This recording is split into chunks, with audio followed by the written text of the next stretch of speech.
Ok, je regarde beaucoup de cinéma, du vieux cinéma et du plus récent aussi. Je choisis parfois en fonction du résumé du film, parfois en fonction de son réalisateur, et ça m'arrive aussi souvent de rien regarder de tout ça et de simplement me laisser surprendre.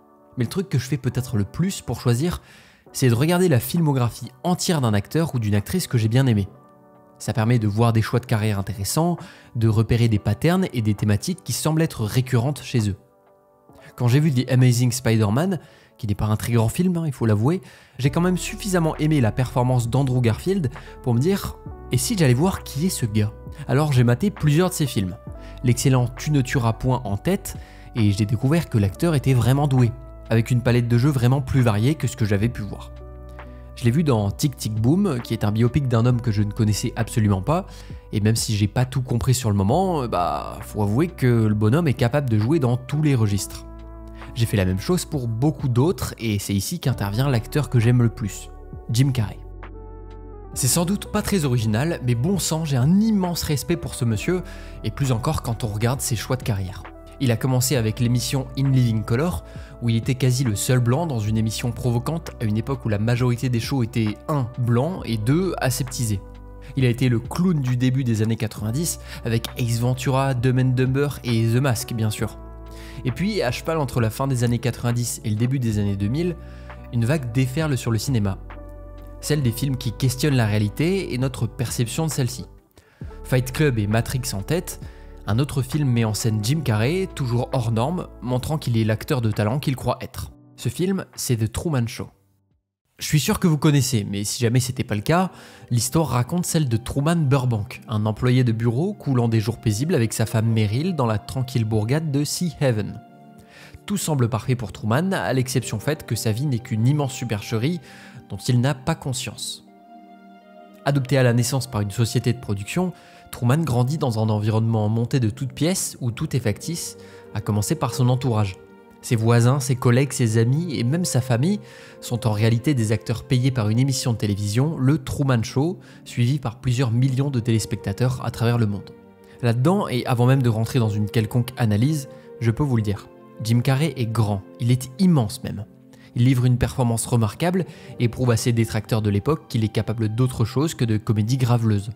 Il entre dans un registre plus dramatique, sans pour autant perdre l'essence de son jeu, la grimace, le langage corporel fantasque et exubérant qui a fait son succès dans ses productions précédentes. Registre qu'il explorera par ailleurs quelques années plus tard, avec le troublant Men on the Moon et surtout l'excellentissime Eternal Sunshine of the Spotless Mind.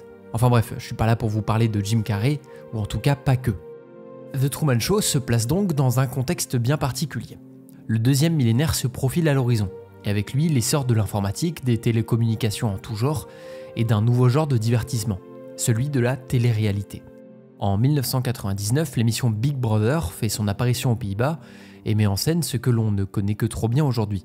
Des inconnus isolés et enfermés dans une immense villa, filmés par des caméras 24 heures sur 24. Si le nom de l'émission est une référence non dissimulée à 1984, le roman de George Orwell, l'ironie n'en est que plus grande.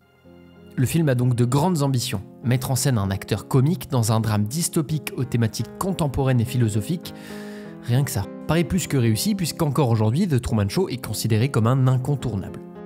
S'il semble facile aujourd'hui de revisiter le film en parlant de critique de la télé-réalité, et même s'il y a peut-être un petit peu de vrai, il me semble pas que ce soit le cœur du film, qui s'appuie selon moi beaucoup plus sur des questions d'ordre philosophique, voire métaphysique. Le film entier raconte l'histoire de Truman qui se libère peu à peu du carcan dans lequel il a été enfermé pendant 30 ans, détruisant une à une ses croyances, ses peurs et ses convictions les plus profondes. Bien qu'il date des années 90, ces questionnements sont en fait bien plus vieux puisque l'histoire de Truman est semblable à celle que Platon raconte dans l'allégorie de la caverne, plus de 300 ans avant Jésus-Christ. L'allégorie est la suivante. Des hommes sont attachés au fond d'une caverne sans pouvoir bouger ni voir la lumière du soleil. La seule chose qu'ils peuvent voir sont les ombres projetées par une faible lueur sur la paroi de la caverne. L'allégorie pose alors la question, que se passerait-il si un homme arrivait à sortir de la caverne ? Je ne vous donnerai pas la réponse puisque le film reprend mot pour mot, ou plutôt plan pour plan, cette problématique. Dès le début, Truman est au fond de la caverne. Il vit à Sea Haven, une ville paradisiaque où les maisons sont éclatantes, où les habitants sont toujours souriants et où les couchers de soleil brillent comme des épis de blé en été, le tout en flirtant avec une lune aussi grosse qu'absurde. Pour nous spectateurs, il s'agit déjà d'un contexte fantasque, mais pour Truman qui n'a connu que cette réalité, il n'y a aucune question à se poser. Sa routine est millimétrée, jusqu'à la phrase qu'il dira tous les matins à son voisin factice. Ah, et au cas où on ne se reverrait pas, une bonne soirée et une excellente nuit. Cette phrase est un moyen habile de s'adresser aux téléspectateurs du show qui peuvent se trouver à n'importe quel endroit du globe. Truman fixe alors ce qu'il ignore être une caméra, devenant acteur malgré lui. Quelques événements viennent perturber cette routine. Un projecteur s'écrase sur le trottoir, un ascenseur factice laisse apparaître le studio qu'il cachait, et Truman croit voir son père mort alors qu'il traverse la route. Le monde n'existant que pour lui, toutes les justifications à ces événements étranges trouvent alors leur chemin vers Truman. Un avion se déleste de certaines pièces, annonce directement la radio, un accident d'ascenseur fait plusieurs blessés, et des problèmes de sans-abri dans le centre-ville titrent le journal du matin. Petit à petit, ces événements troublent Truman, qui commence à questionner la paroi de sa caverne. Il commence à se détacher. Alors évidemment, comme on est au cinéma, le besoin maladif et compulsif de parler avec la caméra est inévitable. Mais là aussi, le film prend à contre-pied certains codes. D'habitude, on se sert des mouvements de la caméra pour exprimer une idée, sous-tendre un propos qui appuie les thématiques du film. Par exemple, dans Whiplash, on a ces mouvements frénétiques de la caméra qui se balancent d'un personnage à un autre. Ici, le réal aurait simplement pu faire des cuts, mais il a plutôt choisi d'utiliser la caméra pour illustrer l'idée d'un affrontement. Et c'est tout de suite beaucoup plus saisissant qu'un chant contre chant classique. Dans Truman Show, il y a des mouvements de caméra, et si leur valeur symbolique peut être pertinente, c'est surtout leur valeur esthétique qui m'intéresse. Tous les mouvements de caméra du film existent pour une seule raison, imiter les codes de la télévision. On bouge la caméra pour les besoins du téléspectateur.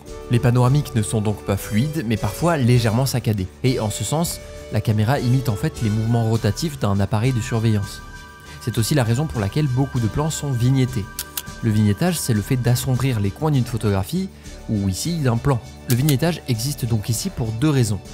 D'abord pour imiter l'œil à travers la serrure, l'idée que Truman est épié à chaque instant de sa vie, c'est ce qu'on retrouve quand on regarde à travers la porte dans Dishonored. Ensuite, ce vignettage enferme un peu plus Truman dans le plan pour des raisons évidentes.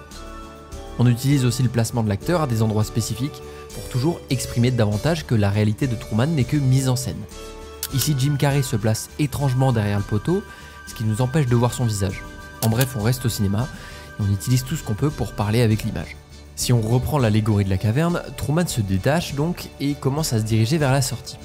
Il doute de tout, à commencer par sa femme qui semble plus intéressée par les placements de produits que par le bien-être de son faux mari. Cette scène nous montre un Truman dans un coin, abattu et entouré de stores fermés, symbole ultime que la réalité de son monde lui est dissimulée. D'ailleurs, les placements de produits, c'est quelque chose qui peut faire sourire de prime abord, mais quand on voit ce que ça donne aujourd'hui, je suis plus très sûr qu'on puisse encore en rire. Chaque matin, un plan est dédié à un produit différent, en plaçant subtilement un panneau publicitaire derrière Truman. Bref, celui-ci fermement décidé à découvrir la vérité prend la fuite à bord d'un bateau, proue d'oiseau bien en vue, alors même qu'il semblait terrorisé par la mer jusque-là. Cette peur lui a été insufflée par la production qui a simulé la mort de son faux père afin de faire naître cette angoisse chez lui et qu'il ne puisse jamais s'enfuir. Mais lorsque Truman commence son échappée de la caverne, il comprend que la peur n'est qu'une illusion et que rien n'est réel. Au bout du voyage, il heurte un horizon factice, une peinture toute de ciel et de nuages. Tel un Jésus en herbe, il marche sur l'eau et trouve une porte menant enfin vers sa liberté. C'est alors que Christophe, le réalisateur du show, prend la parole. Dans un plan rappelant encore la figure de Dieu, ce qu'il est dans ce simulacre de caméra et d'acteur, il tente de persuader Truman de rester. Et là je m'arrête quelques secondes pour vous parler de foreshadowing. Le foreshadowing, c'est un terme barbare que les fans de One Piece adorent utiliser et qui veut dire que des éléments ont été laissés au spectateur pour deviner la suite des événements du récit. Et dans ce cas précis, ces éléments n'ont pas été laissés au spectateur, mais à Truman lui-même. Son nom Truman Burbank est l'association antagoniste entre Truman, vrai homme en anglais, et Burbank, une ville où de nombreux studios de cinéma se sont installés. Truman est donc un homme vrai dans un décor de cinéma. On le voit aussi enfant, déguisé en clown derrière des barreaux, annonçant avec prémonition son funeste destin. Christophe, le réalisateur du show, est l'association entre Christ, littéralement Dieu, et Off, qui peut vouloir dire faux. Christophe est donc un faux Dieu. À plusieurs reprises, celui-ci semblait très pris d'un amour paternel pour Truman, mais c'est aussi une illusion. L'amour qu'il éprouve se rapproche davantage de la créature et de son créateur. Autant d'éléments destinés à comprendre la véritable nature de ce monde truqué. Finalement, dans un dernier adieu magistral, Jim Carrey quitte le plateau en traversant une porte qui ne laisse rien apparaître, un pied de nez admirable au voyeurisme ambiant jusqu'alors. Un paradigme inversé également, puisque dans l'allégorie de la caverne, le soleil éblouit l'homme qui s'échappe, alors que ce ne sont que les ténèbres qui recouvrent Truman lorsqu'il traverse la sortie. Finalement, le film propose à ses spectateurs, de remettre en question ses croyances les plus profondes, de développer un esprit critique vis-à-vis de ce qui nous entoure, et c'est là que le film est le plus brillant, mais aussi le plus troublant. En regardant The Truman Show, le film opère une mise en abîme. Nous regardons des spectateurs regarder Truman. Nous sommes donc par connivence téléspectateurs de la vie de Truman. C'est une fiction dans la fiction. Une supercherie que l'on se sent presque coupable de regarder, qui questionne nos valeurs, nos principes, au travers des réactions même des spectateurs du show.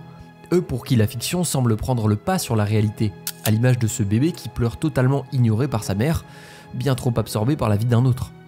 Le dernier plan du film montre 2 policiers désabusés, changeant de programme aussi simplement, même après la révélation ultime de Truman. Une fin pas si heureuse pour ces spectateurs qui ne sortent jamais vraiment de l'illusion, pour qui le divertissement est l'ultime recours à une réalité trop peu agréable. Une fin qui nous met tous en scène. La fin de l'allégorie de la caverne parle du retour de l'homme s'étant échappé, venu convaincre ses congénères que la paroi de la caverne n'est qu'une illusion. C'est pourtant la phase la plus difficile pour lui, qui connaît la vérité, qui a acquis une certaine forme de sagesse. Truman a eu le courage, la détermination de se libérer de ses chaînes. Courage que d'autres n'auront jamais, ne quittant jamais leur propre dôme, fixant inlassablement la paroi de leur caverne.